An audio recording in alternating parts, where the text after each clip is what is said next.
أشرقت نفسي بنور من فؤادي حينما رددت يا رب العباد وانتشت روحي وصار الدمع يجري يا إلهي خذ بقلبي. The ulama of Islam record these type of contracts and transactions in the chapter, or rather that they are types of mu'amalat which are irfaq, which are there for cooperation, which are there for assisting one another. And it is for that reason that we are not allowed to make a profit upon hawala or daman. I'm standing as a guarantee for you, but I'm going to charge you 1,000 rands. Standing as a guarantee, but I want 5% profit in this matter. This is not allowed. Why?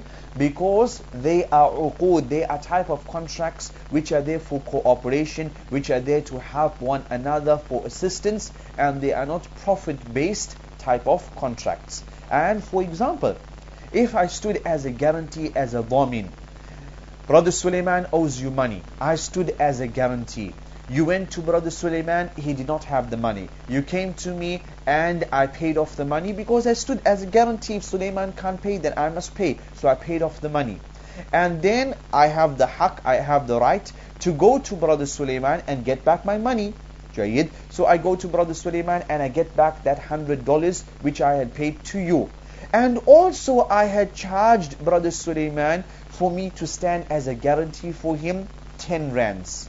So in reality, if one looks at this transaction, it is as if I had lent Brother Suleiman 100 rands which I had paid to you, and also I had charged him 10 rands for standing as a guarantee. So it was technically like a loan transaction which I made a profit of 10 rands, and it was a loan which I made a profit, and this would be total riba. Walhamdulillah. With that, bi'idhnillahi ta'ala, we begin with the chapter. The author states, وَمَنْ أُحِيلَ بِدَيْنِهِ عَلَى مَنْ عَلَيْهِ مِثْلُهُ فَرَضِيَ فَقَدْ بَرِئَ الْمُحِيلِ. If someone's debt is transferred to a person who owes him the same, very, very important. If I say to you, go to Brother Suleiman, I owe you 100, Brother Suleiman owes me 100. My debt is current to you, it's due now. Suleiman's debt to me is current and due now. It must be the same. Then you should go, if you are happy, if you are pleased, if you give consent, then you can go to Brother Suleiman and take the 100 from him. But it must be the same type of debt. I cannot send you to Brother Suleiman and that debt with Brother Suleiman is for only 60. Or it's a debt which is due in 6 months from now. You want your 100 today, it's a current debt. And I send you to Suleiman and that's the debt for maybe dollars. That's the debt for maybe pounds. And that's the debt which is due in maybe a year from now. That would not be allowed. So it must be the same. The author states, if someone's debt is transferred to a person who owes him the same, it's in the same qadr, same amount, same jins, same type of currency, and also same type of hulul. Hulul meaning the same time period, that it's due now. And the latter agrees. Who is the latter? The latter being yourself. If I send you to Suleiman and you agree, then you go to Suleiman and all is well. The transferor is freed from responsibility. If you agree, Brother Suleiman is solvent, and you agree to go to Brother Suleiman and get the 100, if you agree to the transaction of hawala, then I am free from all debt. It's between you and Suleiman now. And Suleiman is solvent, obviously. That's why you agreed. We're not talking about Suleiman being bankrupt. Once you go to Suleiman, you sort it out with Brother Suleiman. I am free of this debt. Walhamdulillah. If someone's debt is transferred to a person who is solvent, he is obliged to accept the transfer because of the statement of the Messenger sallallahu alaihi wasallam, إِذَا أُتْبِعَ أَحَدُكُمْ عَلَى مَلِيءٍ فَلْيُتْبِعْ. If any one of you is referred for the payment of what is owed to him to a solvent person, then let him accept the reference, let him accept the transfer.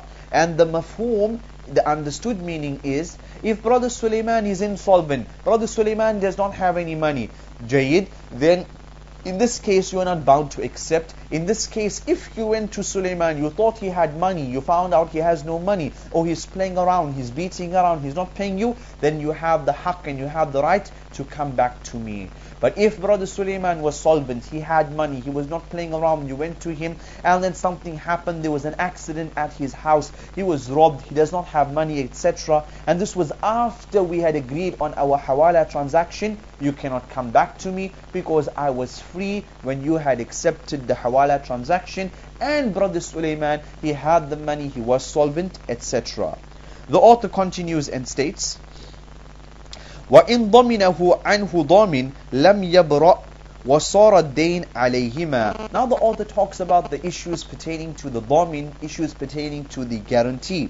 If a guarantor provides him with security, the debtor is not freed from responsibility. Meaning, if I stand as a guarantee for Brother Sulaiman, you want to lend Brother Sulaiman some money, Jayyid, or Brother Sulaiman is contracting an installment transaction with you. He purchased the car from you and now he owes you money over a year. I stand as a guarantee. Me standing as a guarantee does not free Brother Sulaiman from his responsibility. He is the asl, he is the original, and he will continue to be responsible. If he fails in his responsibility, then you can come to the dhamin, then you can come to the guarantor, and we can sort it out then. The debtor is not free from responsibility, meaning Brother Sulaiman, and the debt becomes incumbent upon them both. So I'm responsible for the debt and Brother Sulaiman is responsible for the debt. This is dhaman, where we join both together. Then the author states, وَلِصَاحِبِهِ مُطَالَبَةُ مَنْ شَاءَ مِنْهُمَا. And the creditor, yourself, is thus entitled to demand payment from whichever of the two he wishes. According to the author, according to the madhab, you are allowed to ask Sulaiman for the money, or you are allowed to ask myself for the money, whomsoever you wish, because I am standing as a guarantor for Brother Sulaiman, and so you can ask any one of us. This is the opinion of the madhab.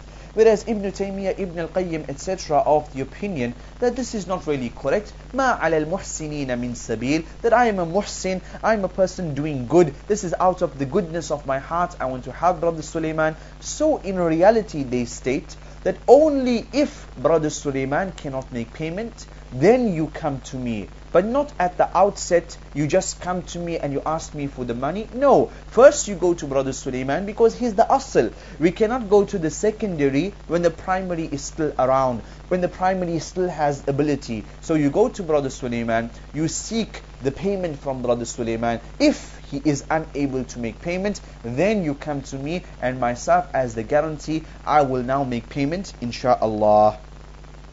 The author continues and states, فَإِنِ اسْتَوْفَى مِنَ الْمَضْمُونِ عَنْهُ أَوْ أَبْرَأَهُ بُرِئَ ضَامِنُهُ. If he receives the full amount from the one who is insured, if Brother Sulaiman pays up the debt completely, or if you say to Brother Sulaiman, I don't want the money any longer, I set you free from this debt, then the guarantor is freed from all responsibility. This makes sense? If Brother Sulaiman pays up the debt, or if you free Sulaiman from the debt, then I am also free because I am the secondary. If the asl, if the primary is not responsible, then obviously the secondary is not responsible. Wallahu ta'ala a'lam. The author continues and states, وَإِن بَرِئَ الضَّامِنُ لَمْ يَبْرَأْ الْأَصِيلِ. If you set me free, if you acquit the guarantor, however the actual debtor is not free from responsibility. If you say to me, Brother Bilal, no problem, I do not require you standing as a guarantee, as a guarantor, I set you free from this, I will sort it out with Brother Sulaiman and that suffices, I am free. But Brother Sulaiman is still responsible because he is the primary and he is the one who had taken out the debt. The author continues and states, وَإِنِ اسْتَوْفَى مِنَ الضَّامِنِ رَجَعَ عَلَيْهِ.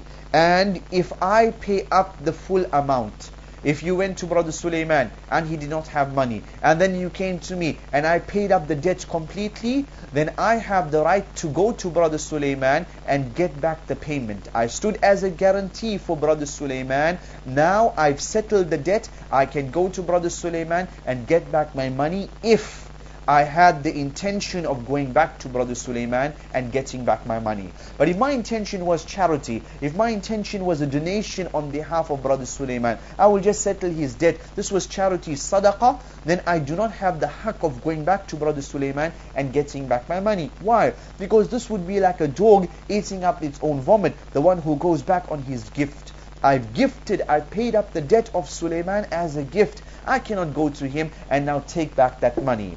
But if I have the intention that I'm paying this money and I'm going to recoup up my finances, I'll recoup up the money from Brother Sulaiman, then that is fine and I can go to him and get back my money, insha'Allah. The author continues and then talks about the issue of kafala. وَمَنْ كَفِلَ بِإِحْضَارِ مَنْ عَلَيْهِ دَيْنٌ فَلَمْ يَحْضُرْ لَزِمَهُ مَا عَلَيْهِ. And if someone assumes the responsibility for the debtor's appearance, kafala, I stand as a kafir, that I will make sure that Brother Sulaiman comes to you on the 1st of next month. I stand as a guarantee, as a kafil, that Brother Sulaiman will come to court. So I am making sure, my responsibility is to present him. My responsibility is not to pay his debt, but to make sure that he presents himself. If someone assumes responsibility for the debtor's appearance to answer a suit in court, but he fails to produce him, but I failed to produce Brother Sulaiman at court, I failed to produce him at your factory after 1 month, then what happens? Then I am obliged to pay the debt. My job was to make sure he presents himself. And I failed in this responsibility, so I'm now responsible financially to settle this debt. And this is the opinion of majority of the scholars. But take note, if myself as the kafil, if I put a condition that I am standing as a kafil to present Brother Sulaiman at court next month, but if he does not come to court, and I will try my best, but if he does not come to court, then I am not responsible financially. I will do my best to present him there physically, but I will not take on financial responsibility. So if I put this condition, then yes, if Brother Sulaiman does not come to court, I will not be held responsible financially. Al-Muslimuna ala shurutihim. Muslims are bound by their conditions. The author lastly states, فَإِنْ مَاتَ بَرِئَ كَفِيلُهُ. If the debtor dies, if Brother Sulaiman passed away, however, the kafil is then freed from responsibility. I had taken up the responsibility to present Brother Sulaiman to you. Brother Sulaiman passed away. What can I do? Obviously, I cannot present him at court any longer, and so I am free from the responsibility. Walhamdulillah. Also take note, ya ikhwan, ya akhawat, before we end off today's lesson, that writing out a check is a hawala type of contract. That, for example, I have money in the bank, and right now I write out a check to you for $1,000. You have this check in your hand. What does this check mean?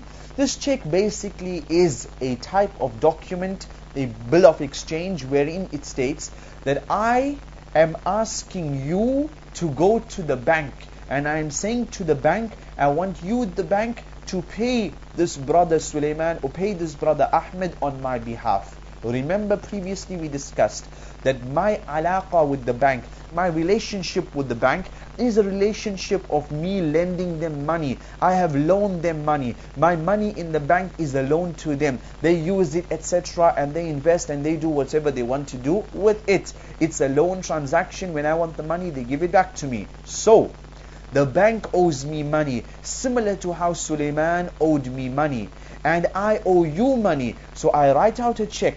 I send you, not to Sulaiman, but rather I send you to the bank, and I say to the bank, I want the bank to pay you the money. So technically, a check is, or rather me writing out a check and giving it to you, and you going to the bank and the bank paying you, this is a hawala type of contract. I have made tahweel, and the bank owes me money, and I said to the bank, I don't want you to pay me, but rather I want you to pay $100 to this Brother Ahmed or Iqbal, whoever it might be. With that, bi'idhnillahi ta'ala, we come to the end of today's lesson.